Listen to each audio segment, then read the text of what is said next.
Now's a good time to remember where tequila's story truly began. In 1795, Cuervo invented tequila. Cuervo. What are you doing here? Cuervo. Anytime someone says Cuervo, I show up. Well, I do know that to be true, but even during ad reads, like... Cuervo.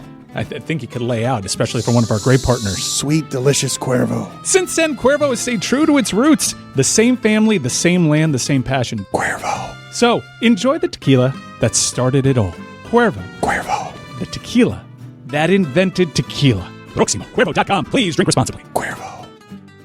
Why does the United States pay higher drug prices than other countries? Because America's the only country in the world where 340B hospitals mark up drug prices and PBM middlemen charge billions in hidden fees. Meanwhile, Americans subsidize the research and development for new cures. Other countries benefit, but don't pay their fair share. Crack down on the middlemen. End the free riding. Lower drug prices. Go to balancethescales.org to learn more. Paid for by Pharma. This is the Dan Le Batard Show with the Stugotz podcast. Do you guys seem a little hungover today? It seems like all of you are a little slow. I don't know if Amin has had problems with the draft. I understand that Jeremy is tired because he and I have done 3 shows in 24 hours, but I don't know why the rest of you are so spent, and I'm going to need some help from you on the draft because Meadowlark Media, again, a failure at scheduling, didn't realize that after the NBA season, after the NHL season, as we picked a dead spot to try and do a baseball show, that we chose the date of the NBA draft to do it. So I didn't watch anything last night, The Watch. I wasn't able to see what happened in the draft. Do you guys have the good stuff? Oh, we got the good stuff. Got the good stuff. Just as a word of advice for the future. Say, hey, let's do XYZ on X date. Number one thing. Just Google X date in sports. Anything happening? Yeah, have people to do that for me. Have a lot of people to do that for me. Yeah, I was hoping not to have to do that for myself. You know what they say, though, Dan? If you want something right. That's not what they say. That's not how they say it. You got to do it yourself, Dano. You're missing a letter there on how they say, or a word there on how they say it. It's like there's a stop before, hey, is Kurkjian available? Hey, is Kurkjian's son available? Hey, is Samson? Before you get to all those, far away, hey, let me pick up a phone and reach out to people. Just start with, something happened on that day? Let's get Jeremy to explain himself. He's busy trying to cut up sound of Tim Kurkjian. We went 4 straight hours last night. Thanks to everybody who participated in that. It was great fun. And you're welcome. I actually believe your contributions were really minimal, like surprisingly minimal. Mine? Look, I provided a boost in the beginning. People were like, do I really want to do this or not? The draft is on. And then I appeared. And everyone was like, whoa, let's get excited. He couldn't have done less than Greg Cody. He did. Somehow do less than Greg Cody. Greg Cody went on bold as strike and did something that was entertaining. And Amin walked into the room, used a microphone that wasn't his, mumbled poorly before the draft, and then left. Like it was, Attaboy. There was nothing in it. Amin came in, gave us nothing, and then left. It was just his face. What did he say?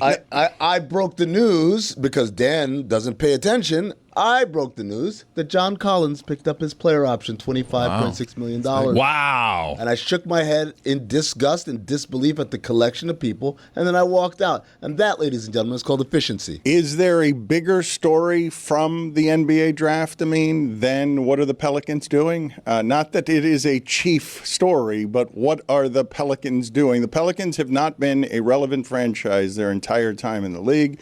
They have spoiled and soured whatever it is that Zion Williamson was supposed to be. And one of their best runs in terms of leadership is when David Griffin brought his credibility there, and he has since been fired. Stan Van Gundy also gone. Don't know what that franchise is doing. Don't know if anyone cares. Look, Joe Dumars comes in, and he's got an edict to kind of like fix this thing, but not trade Zion, I guess, because he's come in and he's kind of thrown his support behind Zion Williamson. And draft day, let me just say, put it this way. It was confusing trying to figure out what they were trying to do on draft day because, for one, they gave up a lot, I felt, to move up to the 10 pick, to the pick where they took Derek Queen, right? Which, it's not lost upon me. That name is incredibly close to Dairy Queen. But they gave up an unprotected first-round pick next year, which is a very, very bold statement, right? In the NBA, when you trade your unprotected future first-round pick for any future. And you're bad. Well, let's just say any future, no matter who you are. The bet you're saying is, I bet you this guy's going to be so good, it won't even matter. By the time that pick happens, it'll be something that we're okay with giving up with because this guy is so good. But the Pelicans are awful. They don't have an identity. They're in flux. The roster isn't clear. And they traded next year's first-round pick. So, in essence, you're basically saying, oh, no, right now, this pick right now is going to change everything. So then you say, okay, well, who'd you got? You got Cooper Flagg, right? You got like a transformational player. You got Derek Queen, a guy who a lot of people like, has a lot of talent, but kind of if you read the scouting report, it's almost like we're talking about Zion Williamson. Hey, conditioning is an issue. Hey, he's really skilled, but is he a 4? Is he a 5? Everything you see about him is like, wait a second, we already have one of those. So now we got 2 guys who we don't know what position they play, and they can't shoot well enough, and they're the conditioning is an issue, and we're betting that right away it's going to be perfect. This pick isn't going to be any good to where unprotected status is an issue. You figured that if they would have offered protection status on the pick, Atlanta still would have said yes at some point, right?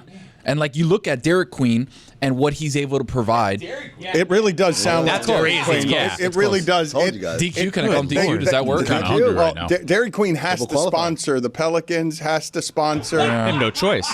I want other names in sports that give off restaurants.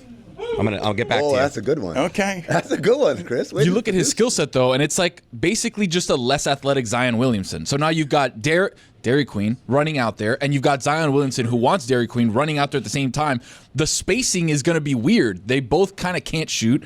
The team is weird in general, and then you give up probably the most coveted asset of the next year's draft for 10 spots from 23 to 13 to pick a guy who you have already, and then you're going to trade Zion Williamson this year? Dairy Queen playing at the Smoothie King Center. Oh, boy. Synchronicity. I mean, it's perfect. He has no choice. Can I ask a question here? If the most interesting story from your draft is about the Pelicans, you had an uninteresting draft, right? No, the most interesting story, that the mainstream people talk about. Cooper Flagg went 1. Wow, that's amazing. And then Ace Bailey's a good story. Ace Bailey going to the Jazz despite him not wanting to go to the Jazz. I mean, there are other things, but Dan asked me a basketball question. I answered a basketball guy. I did ask you that question because I am trying to figure out, again, 3 shows in 24 hours, and I'm explaining to the audience why it is that I'm not as informed as I need to be on the NBA draft. If you've been listening to this show for a while, you know that the draft in general, all the drafts are meat markets that I find a bit offensive on how it is the owners figure out how to control themselves by fixing the costs and then just turning these all into auctions. Don't like them as entertainment and don't like the information that comes out after them because so many people are guessing. But more so than ever in basketball, when I got all these people telling me how good the Heat's draft pick is, when so many of us have not watched the Heat's draft pick, and I just asked Amin before the show, how do I pronounce this person's name, and didn't have confidence in the way he pronounced it. No, I pronounced it. Again, I'm not blaming you. You got it right. Yeah. You got it right. I didn't have confidence in the way that you pronounced it. But as we go all over the world now, something that was already subjective becomes this, okay? Because I know Bill Simmons is saying the Pelicans making that pick, that's one of the 5 dumbest trades of this decade. But Jake Fisher is getting roasted because after the Blazers picked Yang Hansen from China, a Nugget source texted me, Chinese Jokic. They took him out of the stands, Dan. He was in the stands with the commoners. They didn't even put him on the floor. He walked out with his white suit on. I'm saying if it was unknown before, that if the draft was a subjective stupidity before that confounds even the executives who run the Pelicans and the executives who get fired for this subjective thing that we treat as science, how much more arbitrary is it now that you're grabbing an assortment of players, because there are more foreign players now than there have ever been, that literally no one who's watching the draft has seen play at all? Yeah, so, all right, it's always dangerous when people make these kind of player comps before the draft. One of the most famous ones ever, there was a draft website back in the day that had Deshaun Stevenson's player comp as Michael Jordan. So, what? This is real. You can look it up. And so, but this is the danger you get in Yang Hansen, or Hansen Yang, however you pronounce his name. He's basically 20 years old. He turns 20 today. He just turned 20 today, right? Played in China professionally, but we know that playing professionally in China has kind of certain boosters to it that you might look a lot better than you actually are. In the way that Stephon Marbury goes over there and scores 90 points a game. Yeah. If that's what you mean by certain boosters. Boosters, I mean, Marbury is a bad example. A better example is like Emmanuel Mudiay is a dominant player, like stuff like that, right? So there's a lot of questions. Whenever people make these comps, I always go back to, wait a second, do you remember what this guy was like in the draft, right? Jokic was coming from playing high-level basketball in Serbia. This guy's coming from China, right? And that's not to say he can't play, whatever. I'm just saying when you make these comps, they're dangerous. In the same way that Jeremy was trying to tell me about the Heat draft pick. Oh, this guy's Dragic. I'm like, Jokic is defined as a 6'6" guy with questionable athleticism, right? Dragic was an out-of-the-gym athlete, front to back, side to side, vertically, right? He was an incredible athlete. So it's like the comp we're making here is, in this case, two international white guys. Right? Yeah, well, that's what you get in a lot of scouting reports, because the scouting reports on Kasparas Jakujonas were Austin Reeves and Goran Dragic, who I don't know if you guys know this, not the same player. No.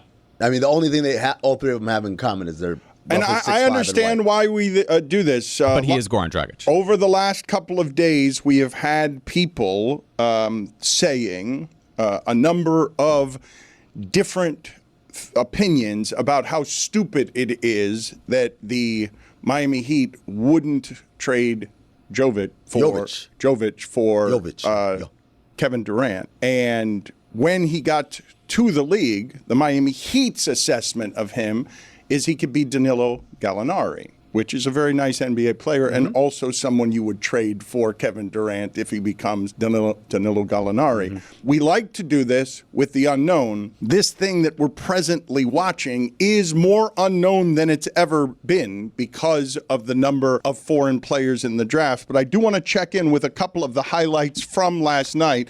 Now, this is before last night. I know a lot of people have been pointing out the viral tweet that the NHL has Wayne Gretzky on its broadcasts and ESPN has Kendrick Perkins. And there's a bit of a difference, obviously, in terms of stature from Wayne Gretzky to Kendrick Perkins. But Kendrick Perkins is there because he says things, and it doesn't matter what they are. He just says things like this about Cooper Flagg. This is how I look at Cooper Flagg. If LeBron James and Kevin Garnett had a baby, you get Cooper Flagg. And why I say that is because when you think about Let me ask you a question. Is Wayne Gretzky good, or is he just Wayne Gretzky on the broadcast? I don't know. He is not good as a broadcaster. He's gotten better over the years, but he is pretty boring. He's Wayne Gretzky. That's right. So he's doing the same thing that Tom Brady's doing, that they're going to pay Michael Jordan to do now. Yeah, he was like Magic. When Magic did TV, Magic was incredibly boring and obvious with all of his analysis, which is crazy because you think yourself, this Magic Johnson, one of the smartest players ever play.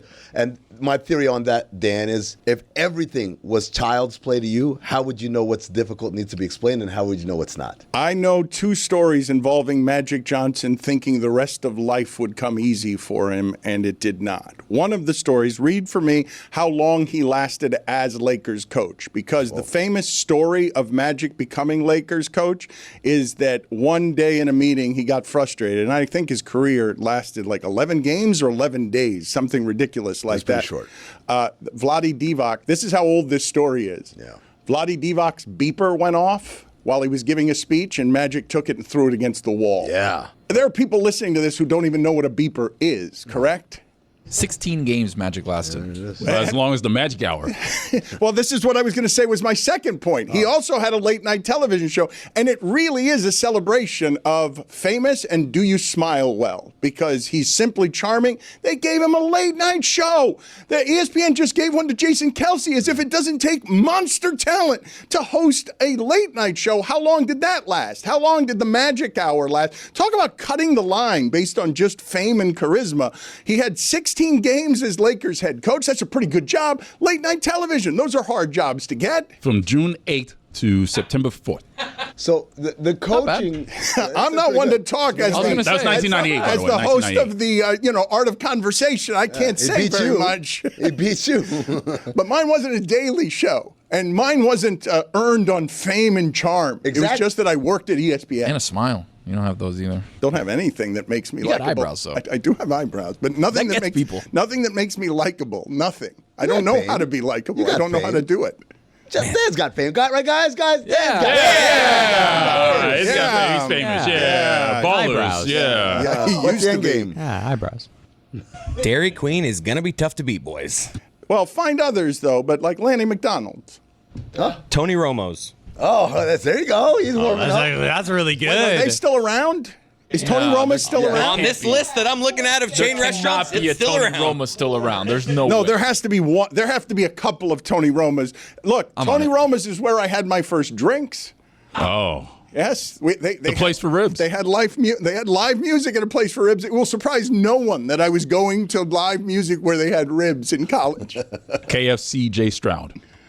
Okay, all right. A little stretch. Fine for me whether Tony Roma's. I believe is there still one in South Florida? There is none in Florida, Dan. We're looking at here 86 restaurants worldwide, with only 10 remaining in the United States. The chain peaked at over 190 locations. Hold on. You mean that internationally Tony Roma's is big? It's huge. It's bigger than it is in the United States. You 76 restaurants around the world. Where? Tell me where. We're pulling up a map right now. Dan, look on at the that screen. Please tell in me. Sydney. That's not Sydney. Please tell me that Melbourne. the Chinese Jokic has a Tony Roma's that he was going to. Tell me where else. Tell me where else Brisbane. there are Tony Roma's anywhere in the world. There's one in Bangladesh, Japan. There are actually there are 6 Tony Romas in Japan. How about that? Chili's Davis. There's one in the middle of the ocean right there, Dan. Look at that. Duncan Robinson. That was no good. That's how you say his name. I mean, it's just the best one yet, you could argue. Chili's Davis is pretty good. There's one in Curacao. I have been told that Colombia has the fanciest Tony Romas you have ever seen. They got the fanciest everything, don't they? But make sure you check out the ones in Germany, El Salvador, the Dominican Republic, and Chile. Que lo que? Brooks Reed played live music on Thursday nights, and it's how I was introduced to the Long Island iced tea. Guam and Guatemala. Those ribs can't be good. Roy said threw in there Tony Roma's good ribs. They can't be good. It's the place for ribs. That was the slogan. Indonesia, Malaysia. Oh, so you didn't know it was the slogan. You just thought that Roy was saying thought he was just that like, that why is would I say the that? place for ribs. It's like, that's a fun little nugget. It's the place for ribs. You didn't realize it was the slogan for Tony Roma's. You thought that was Roy's personal endorsement. Just an aside. Of a defunct restaurant. He was saying the place for ribs.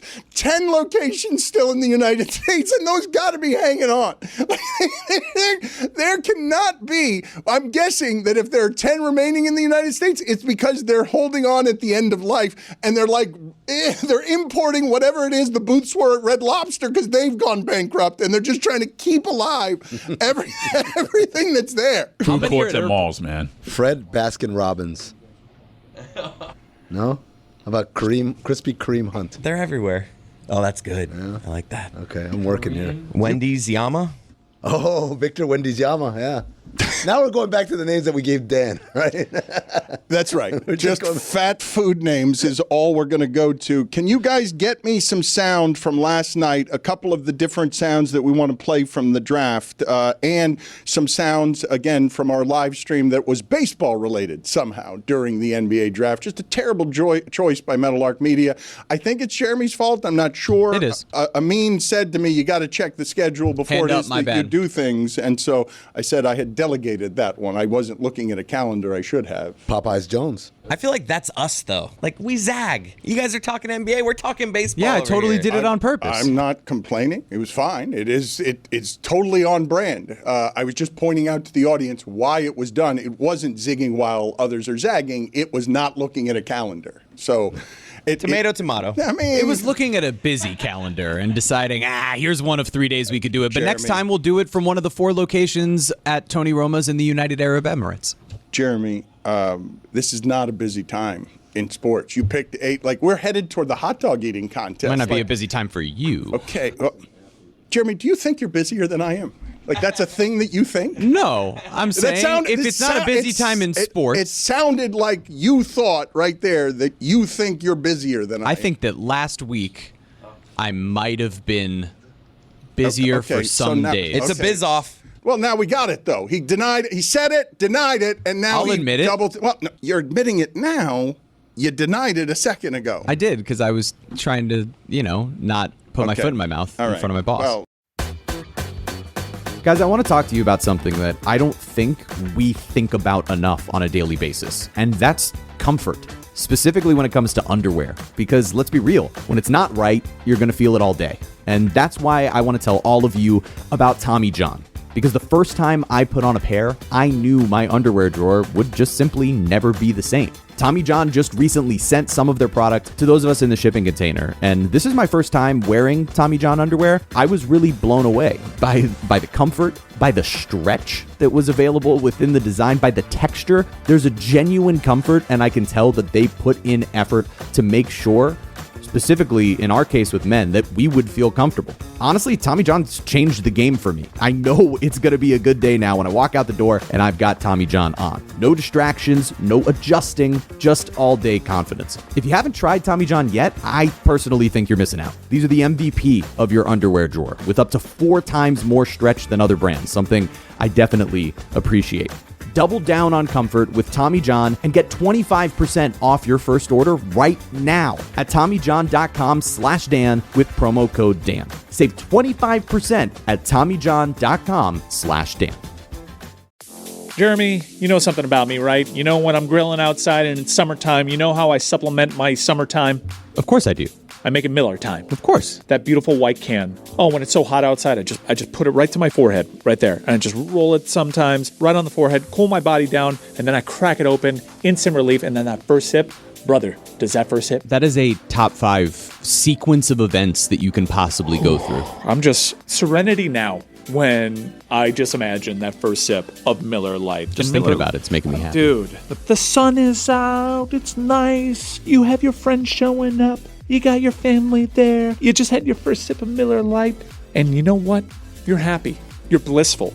You're fulfilled. I've been stocking my cooler with Miller Lite for years, and for good reason. It's brewed for taste. Only 96 calories and 3.2 grams of carbs. This year, Miller Lite turns 50. That's 5 decades of cookouts, laughs, and ice-cold moments that never miss. It's the original light beer, and it's still my go-to. Miller Lite. Great taste, 96 calories. Go to MillerLite.com/Dan to find delivery options near you, or you can pick up some Miller Lite pretty much anywhere they sell beer. Cheers to 50 years of Miller time. Celebrate responsibly. Miller Brewing Company, Milwaukee, Wisconsin. 96 calories and 3.2 carbs per 12 ounces.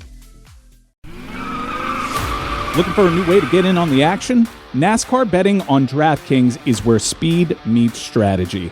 Whether it's a super speedway, short track, or road course, no one brings chaos quite like NASCAR. Every Sunday brings new ways to win. Bet on winners, top 3 finishes, stage winners, head-to-head matchups, and more. Love a long shot? This is your sport. One late restart can change everything. So whether you're rolling with a favorite like Kyle Larson or chasing a long shot from the back of the pack, NASCAR is always wide open.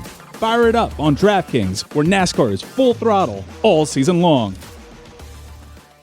Dan Le Batard. It sounds to me like everybody could use a hug, because a hug is always the right size. Stugotz. All I have put in my body today is 3 cups of coffee and an entire cup of honey. Go to the penalty box. Don't let him fool you. He said in the break that he's jittery. This is the Dan Le Batard Show with the Stugotz.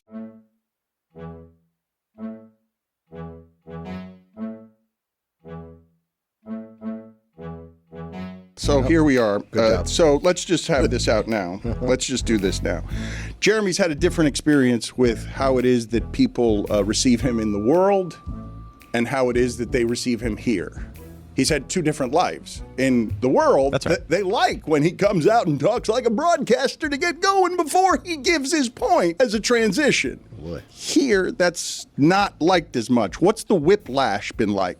Limited fake Jeremy was strong. That was I like pretty that. good. That's a Well, it just takes 13 syllables before he starts, and that's right. It's a television contrivance. It is a television contrivance. It's not how human beings speak. Well, it's how I speak now, because I was training my whole life to do this. So when you're trying to really be a broadcaster and tell a story, you need to be able to maneuver whether your voice needs to go to a powerful place up here, or if you need to slow things down, enunciate properly, and put a period at the end of a discussion. Orange Julius Randle.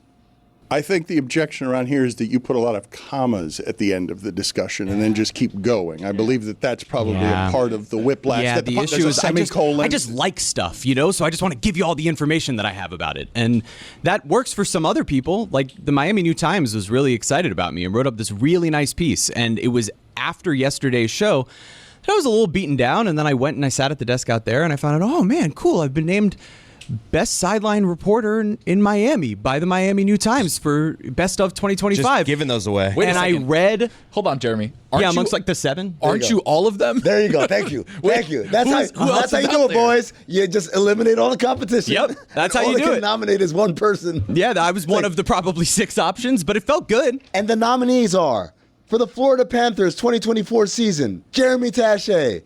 For the Miami Heat 2024 season, Jeremy Taché. For the Miami Marlins 2024 season, Jeremy Taché. And what's for the 2024 season of the Miami Dolphins? Who knows? And the winner is Jeremy Taché. I'm going to read from the Miami New Times. He does have a different experience away from here. They are much kinder. There's more praise. People throw flowers at him. It has gone to his head. If you're even remotely paying attention to the landscape of South Florida sports, Jeremy Taché is everywhere.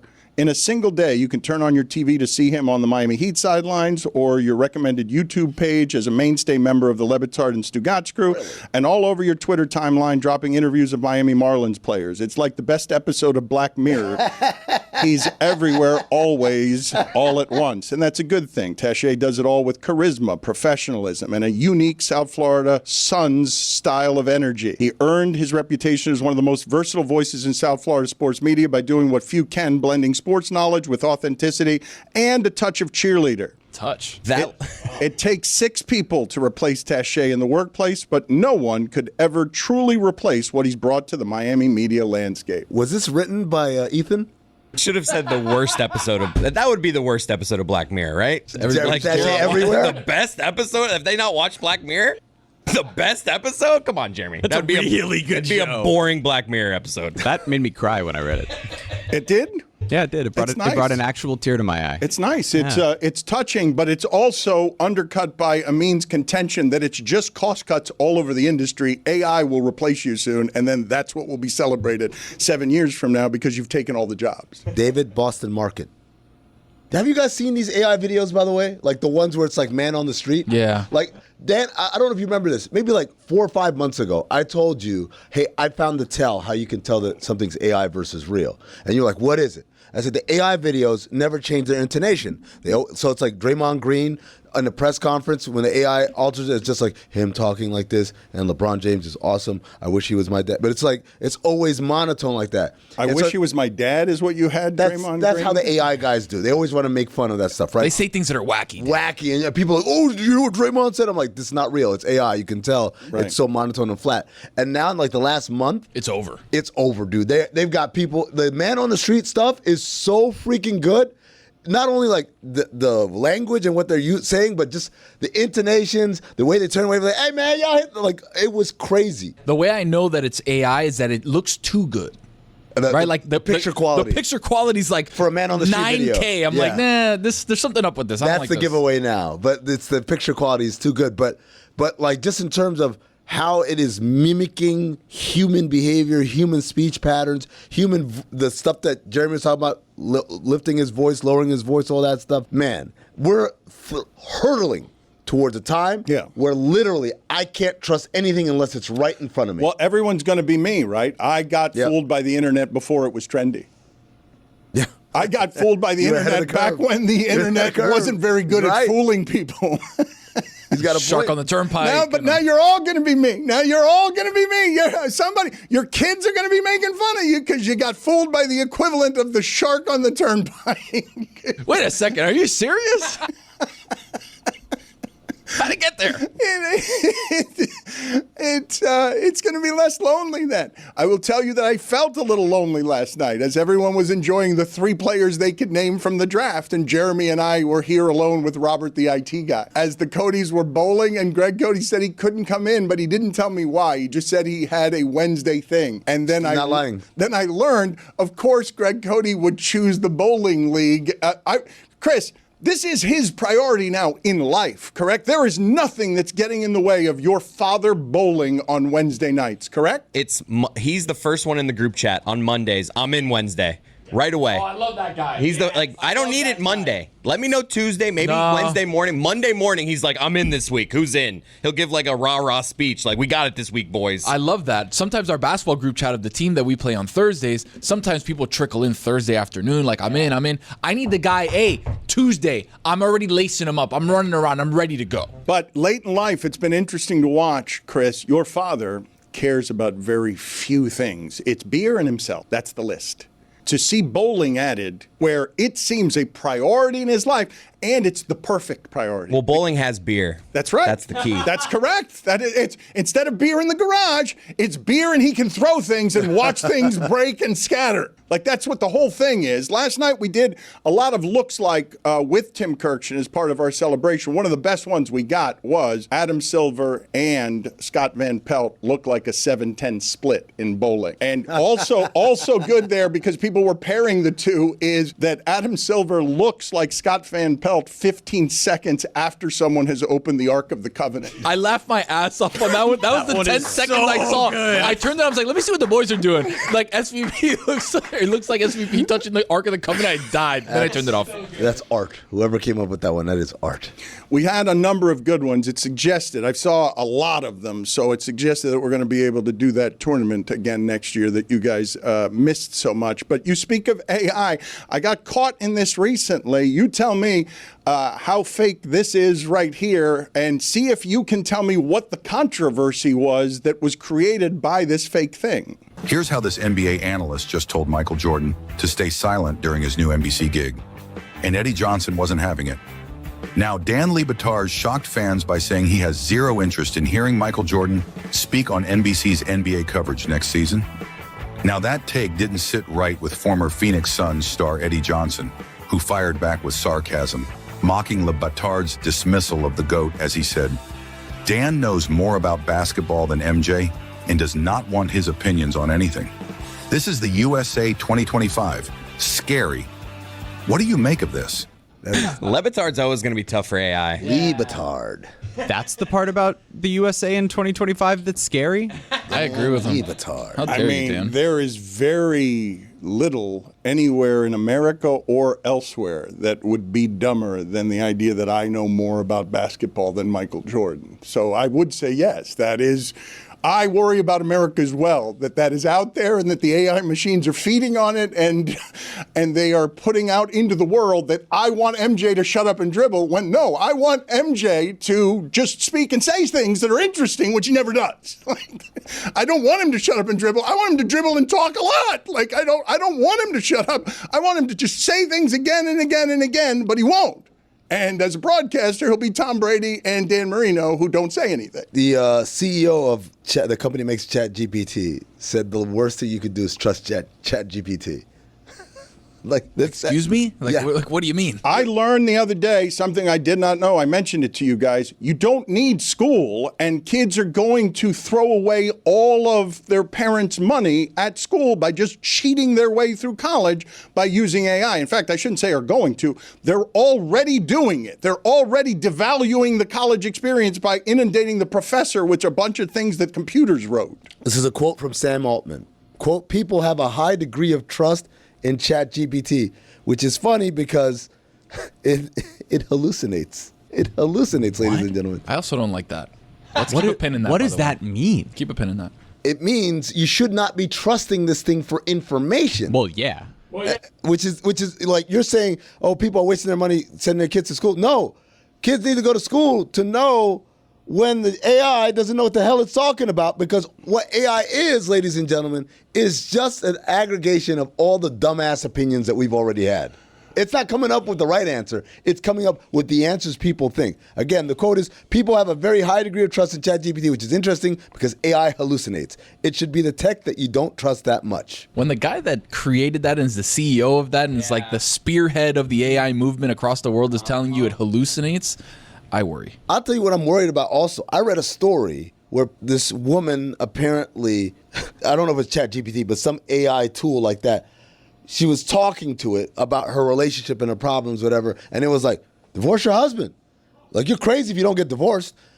And it struck me, not that AI would make that suggestion, that there are people out there who are talking to like ChatGPT and Gemini, Google Gemini, asking it, what should I do with my boyfriend or my girlfriend? Like, what's happening here? There's people who have left their families for their AI partner that they've created and confided in. There's people who have been convinced to die by suicide because they were confiding in this AI machinery that's then telling it, sounds like you don't really have a choice. There was a guy who's a meth addict who, no joke, was confiding about the issues that he was having with struggling against staying sober, and it told him, you deserve one hit of meth this week. Yeah. These are all stories that have been reported in reputable papers. That's insane what's happening there. And what it is you're right.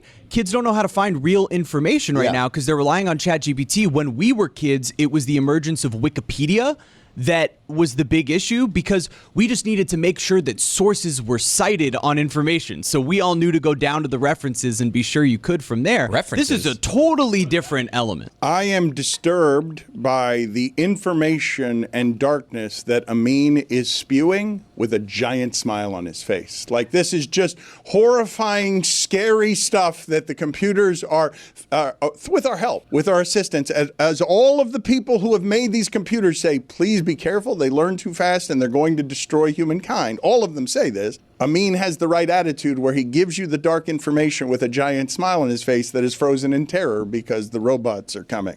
My kid was fascinated that I knew how to do sines and cosines of angles off the top of my head. Like, without a computer or a calculator? Your kids are Arnold Schwarzenegger? Yeah, that's true. You went to Georgia Tech. You should be able to know how to do that. No, everyone who does trigonometry should be able to know to do that. They're teaching them right now. Oh, just put it in the calculator. Kids can't write cursive now, right? Cursive has died. Oh, that one died a long time ago. Cursive, a long time ago. Yeah, a long time ago. Long time ago. There are kids graduating high school now who never wrote in cursive in third grade. I was like the tail end of having to be taught cursive, and I was terrible at it. And my assertion all along, which I turned out to be right, why the hell are we trying to make things harder to read? Could never figure out that Z. Like, why we're trying to communicate via the written word. Why are we trying to make it look harder to decipher?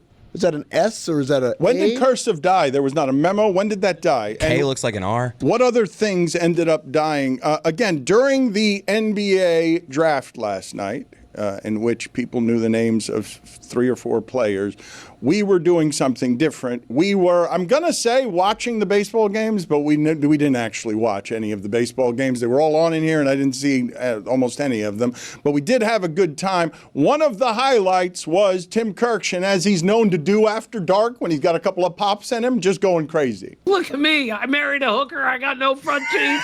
What? Okay, that might have been more fun than the draft. Yeah. Again, snippets were great. What do you mean snippets? The whole Snippets, hold on a minute. That feels undercutting. No, because I saw in snippets, and snippets, they were great. He's co-signing. Exactly right. the Thank snippets. you. Cosine. Okay, well, just play that again, please, so that people can understand that this is Tim Kurkjian just going biographical and just telling us about his life. Look at me. I married a hooker. I got no front teeth. What?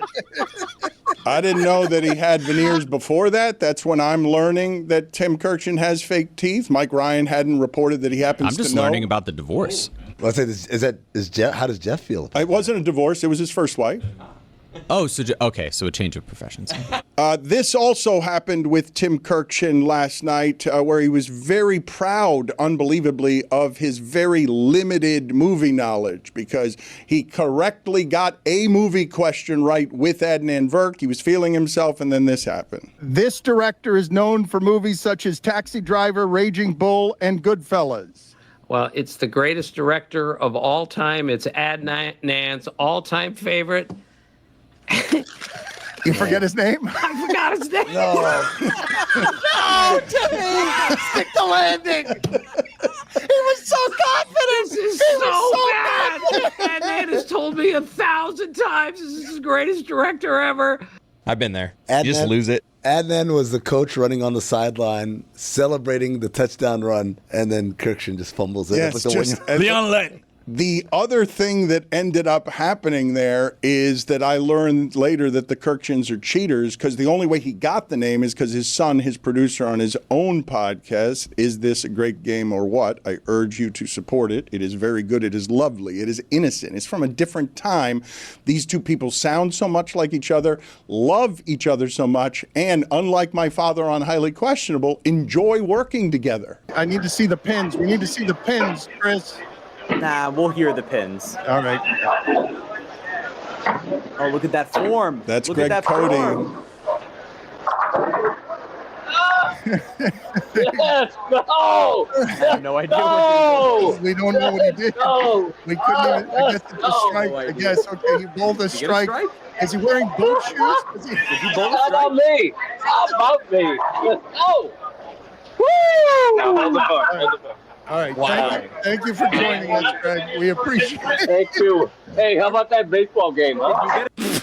I mean, are you still claiming that you gave the broadcast more last night than Greg Cody did? Because he bowled a strike while we were watching. Was he wearing bowling shoes or boat shoes? I couldn't tell. Bowling shoes.